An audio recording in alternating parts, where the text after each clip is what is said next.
named and codified by Francis Galton, cousin of Charles Darwin.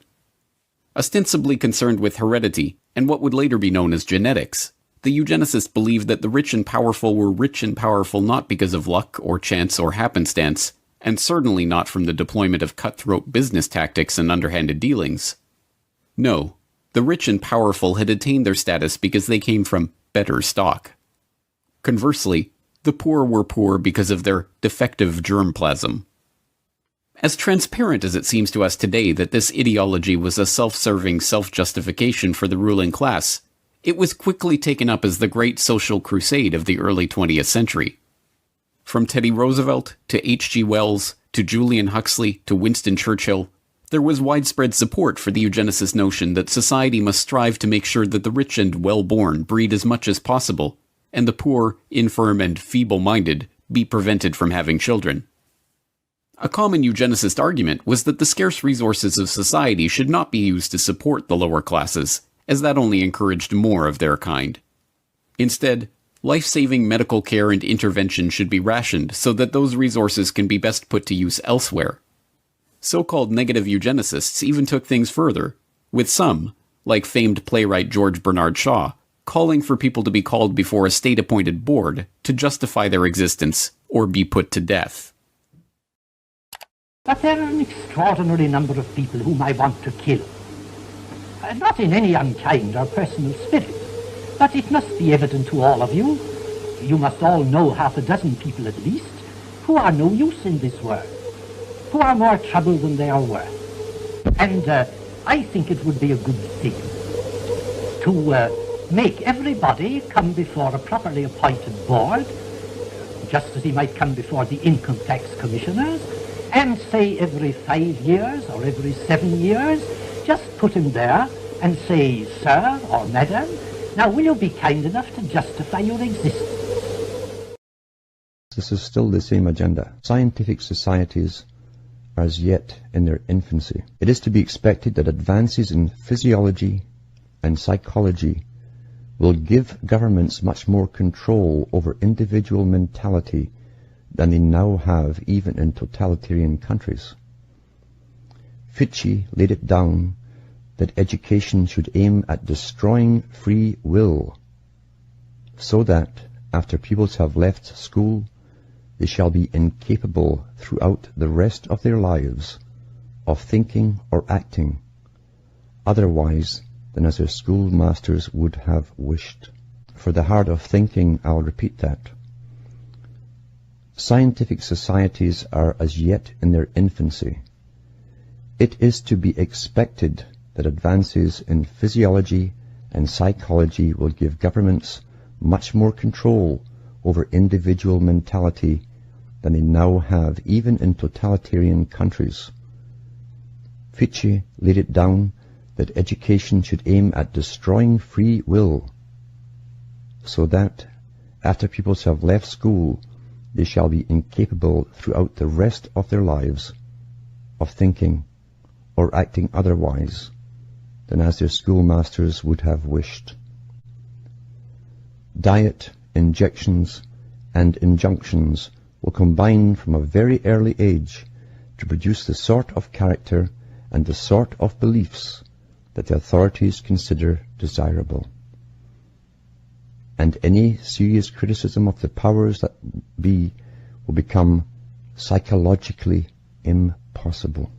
Listen again. Diet, injections. What have they gone after? All of the food. They've altered all of the food. Injections. Huh? You thought polio and all that was to prevent polio? These injections they give you, mumps, rubella, whooping cough, etc. Really. See the effects all around us as the IQ plummeted. Diet, injections, think, injections, and injunctions will combine from a very early age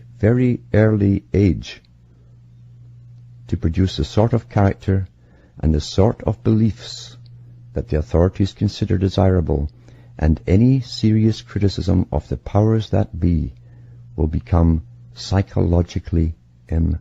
possible. Are you beginning to understand why you get that stare, that when the eyes turn off, glazed, when you start telling them what's happening? Are you beginning to see why? It's not that they just don't want to understand. You see, most cannot. Gradually, by selective breeding, the congenital differences between rulers and ruled will increase until they become almost different species. A revolt of the plebs would become as unthinkable as an organized insurrection of sheep against the practice of eating mutton. In like manner, the scientific rulers will provide one kind of education for ordinary men and women, and another for those who are to become holders of scientific power. And that's what he means about the technocrats. The technocrats would have the scientific power. Ordinary men and women will be expected to be docile, industrious, punctual, thoughtless, and contented. Ordinary men and women will be expected to be docile, industrious, punctual, thoughtless, and contented. Of these qualities, probably contentment will be considered the most important. In order to produce it, all the researches of psychoanalysis, behaviorism, and biochemistry will be in play. All the boys and girls will learn from an early age to be what is called cooperative. That is, this is a definition of his version of cooperative, to do exactly what everybody is doing. Cooperative. To do exactly what everybody is doing. Sameness.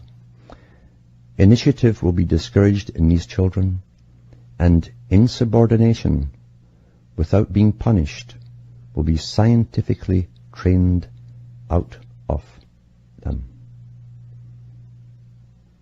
Once again, the scientific rulers will provide one kind of education for ordinary men and women, and another for those who are to become holders of scientific power. Now that's why the foundations set up the different schemes and grants and bursaries at universities. Scholarships were the way to go. All the scholarships were to recruit into the fold of technocrats, obedient, higher, but yet still indoctrinated people that would control the rest. There are actually layers of us, you see, layers of society and technocracy. And cooperative is to do exactly what everybody is doing. Sameness, all saying the same thing, doing the same thing, having the same opinions, all from television and media and magazines and experts, because they have no thoughts of their own. Initiative will be discouraged in these children, and insubordination without being punished will be scientifically trained out of them. Groupthink has been used in schools, you see, for years. The reason it was because Russell was the guy who came up with it all a long time ago and experimented on them. He, Huxley, and many others, using different techniques, and a lot of medical personnel too, and those involved in the creation of particular organisms that affect your physiology.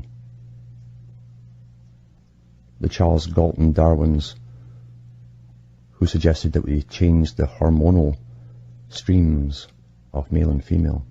It's all been done.